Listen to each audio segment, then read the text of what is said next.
नमस्कार, अजय चतुर्वेदी।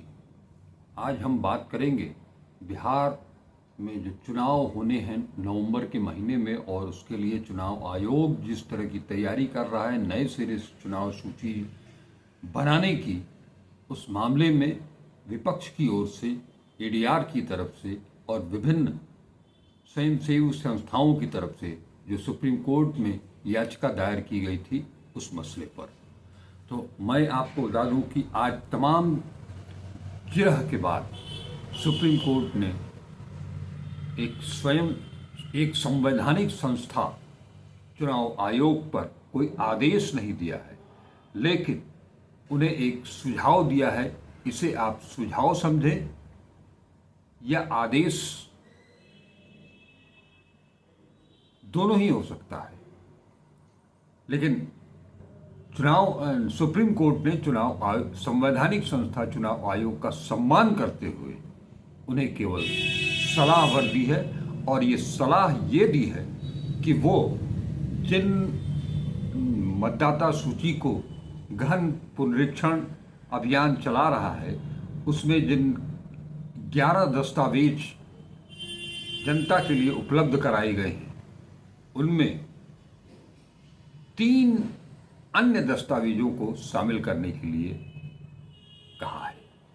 और वो 3 जो आदेश हैं, जो 3 दस्तावेज हैं, वो हैं राशन कार्ड, आधार कार्ड और चुनाव आयोग द्वारा ही जारी voter ID card. Supreme court इस मसले पर अब 28 तारीख को सुनवाई करेगा। दरअसल ये प्रक्रिया 26 जुलाई तक पूरी हो जाएगी और 1 अगस्त को ये पूरी सूची, नई सूची अपडेट करके प्रकाशित कर दी जाएगी दावा आपत्ति के लिए। लिहाजा सुप्रीम कोर्ट ने ये कहा है कि जब ये नई सूची अपडेट होकर के सार्वजनिक कर दी जाएगी और जब चुनाव की घोषणा हो जाएगी, ऐसे में सुप्रीम कोर्ट उसमें कोई दखल नहीं दे पाएगा। लिहाजा उसे सार्वजनिक करने, उसे प्रकाशित करने के पहले वो उसे देखना चाहेंगे कि इसमें से कितने लोग कट गए हैं या कितने लोग जुड़ गए हैं, क्या कोई इसमें कुछ और भी रद्दोबदल करने की कोई आवश्यकता है, किसी तरह की। इस पूरी जानकारी के लिए उन्होंने 28 तारीख को फिर से सुनवाई करने का आदेश दिया है। अब इसे लेकर के तरह तरह की चर्चाएं भी हो रही हैं, और जिसमें अधिकांश जो बड़ा तबका है, सत्ता समर्थक या मीडिया की बात करें, मीडिया माने जो मुख्य धारा की मीडिया है उसकी बात कर रहा हूं। लेकिन उसका ये दलील है कि सुप्रीम कोर्ट ने चुनाव आयोग को राहत दे दी है, लेकिन ये बहुत बड़ा झटका है। हो सकता है चुनाव आयोग के पास विशेषाधिकार भी हैं, इसका जिक्र भी चुनाव आयोग के वरिष्ठ अधिवक्ता द्विवेदी जी ने की थी, लेकिन ये सुप्रीम कोर्ट ने पुनः उनसे अनुरोध करते हुए ये सलाह दी है कि वो इसे माने। अब ये गेंद चुनाव आयोग के पाले में है कि वो क्या करना चाहते हैं। ये सारी चीजें जो हैं, अब सुप्रीम कोर्ट का ये कहना था on the decision to not allow Aadhaar, the court asked, suppose I want to caste certificate, I show my Aadhaar card, I get a caste certificate based on that, so that is a document accepted, but not Aadhaar. So it is one of the basic document which is considered by so many, but it is not considered by you. ECI submits that the list of 11 documents specified by it was not executive and was illustrative. So what was it trying to do all this while saying Aadhaar card be a valid document? Court refused to say the SIR process but urged the Election Commission of India to consider allowing Aadhaar is urging going to be on any help. We all know how much of cognizance authorities took when urged to not continue with bulldozer justice. Justice Dhulia ने तो इस सुनवाई के दौरान यहां तक कह दिया कि चुनाव आयोग के वकील से कि आप जो डॉक्यूमेंट्स जो दस्तावेज मांग रहे हैं अगर आप मुझसे मांगते तो मेरे पास भी नहीं मिलेगा। अब आप सोच सकते हैं कि जो डॉक्यूमेंट सुप्रीम कोर्ट के जस्टिस के पास नहीं मिलेगा वो बिहार के उन लोगों के पास कैसे मिलेगा। यही मांग लगातार जब से 24 जून को ये आदेश एक विज्ञप्ति के माध्यम से जारी किया चुनाव आयोग ने, तब से ही पूरा विपक्ष, कांग्रेस हो, राजद हो, ये सभी लोग यही मांग उठा रहे हैं कि जो 3 कार्ड हैं जिनकी पहुंच देश के बिहार प्रदेश के अधिकांश जनता तक है, राशन कार्ड, आधार कार्ड और वोटर आईडी कार्ड, लेकिन उन तीनों को इस चुनाव आयोग ने अब की बार इस गहन पुनरीक्षण के दौरान अमान्य घोषित कर दिया है एक तरह से। लिहाजा सुप्रीम कोर्ट ने ये सुझाव दिया है कि इन तीनों को मान लिया जाए, इनको उसमें जोड़ लिया जाए। Supreme court directed Election Commission of India to consider Aadhaar card, voter ID and the ration card for the special intensive revision of Bihar electoral rolls. ये कुछ चीजें हैं supreme court asked ECI to consider, यानी पूरी चीज एक तरह से ये साफ हो चुकी है कि जो विपक्ष मांग कर रहा था, जो बिहार की जनता जिस चीज़ की मांग कर रही थी, उन चीज़ों पर, उन तीनों दस्तावेजों को सुप्रीम कोर्ट ने मान्यता दी है और उसे आगे की कार्रवाई में शामिल करने का अनुरोध किया है।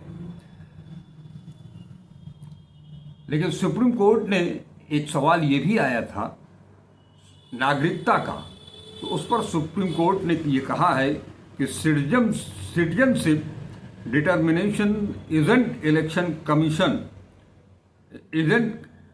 Commissions job, it is home ministries, says supreme court during Bihar SIR hearing. ये सारी चीजें मैंने जो आपको बताई उसके पीछे लक्ष्य, मेरा ध्येय केवल इतना ही था कि किस तरह से आप सोच सकते हैं कि संविधान सबसे ऊपर है और संविधान की रक्षा के लिए ही सुप्रीम कोर्ट है और इस देश में लोकतंत्र है जिसकी रक्षा का जिम्मा चुनाव आयोग पर है। दोनों ही संवैधानिक संस्थाएं हैं और दोनों को एक दूसरे का आदर और सम्मान भी करना चाहिए और उसी के तहत सुप्रीम कोर्ट ने कोई आदेश नहीं दिया है। हाँ, ये पूरी SIR की जो कार्रवाई चल रही है बिहार में, उस पर कोई स्टे नहीं दिया है। इसके लिए सुप्रीम कोर्ट ने ये कहा भी है कि जो याचिकाकर्ता थे उन्होंने स्टे मांगा भी नहीं है। लिहाजा सुप्रीम कोर्ट ने 3 बिंदुओं को उसमें शामिल करने के लिए, 3 दस्तावेजों को शामिल करने के लिए अपना आग्रह करते हुए 28 जुलाई की तिथि मुकर्रर की है उस दिन फिर से सुनवाई होगी और तब तक चुनाव आयोग का काम बिहार में गहन मतदाता सूची विशेष पुनरीक्षण का कार्य पूरा कर लेगा। पहले चरण का सबसे फॉर्म भरवाए जा चुके होंगे, उसको अपलोड किया जा चुका होगा, एक तरह से वो फाइनल मतदाता सूची होगी। लेकिन उसे प्रकाशित करने के पहले सुप्रीम कोर्ट उसका गहन निरीक्षण करेगा, उसका सत्यापन करेगा।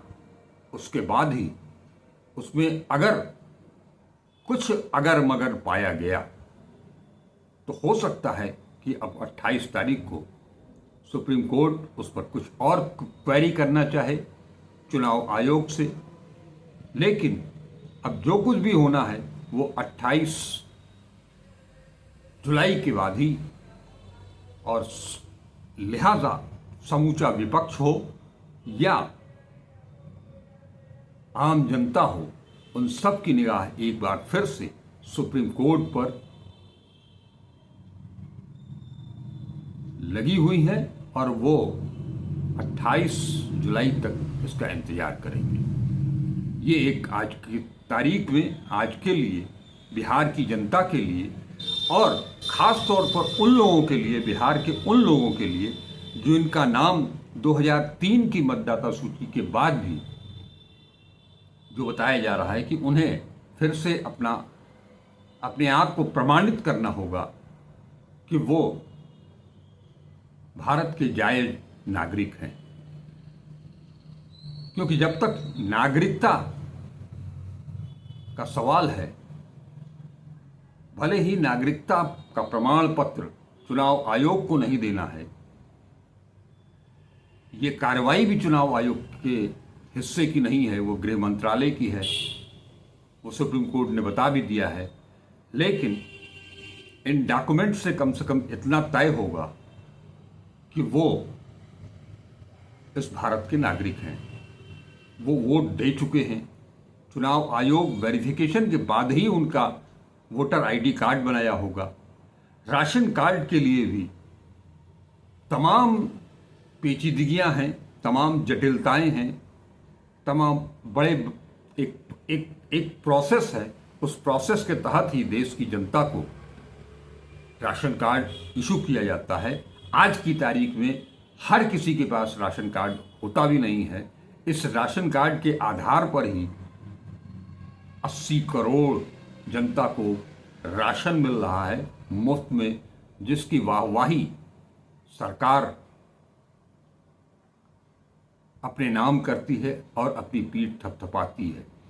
तो आज के लिए जो सूचना थी, बड़ी सूचना थी, जिसको लेकर के कई दिनों से हम सब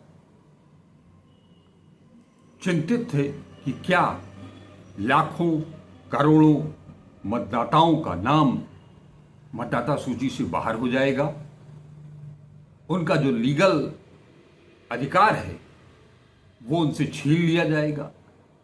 सवाल सिर्फ मतदाता सूची का ही नहीं था। अगर मतदाता सूची में उनका नाम नहीं होगा तो क्या इसके बाद सरकार की तरफ से मिलने वाली वो सारी सुविधाएं भी उनसे छीन ली जाएंगी? उनकी पेंशन हो, उनका राशन हो, ऐसे तमाम जो कल्याणकारी योजनाएं केंद्र सरकार लागू करती है, वो सब, उन सब से ये लोग वंचित हो जाएंगे।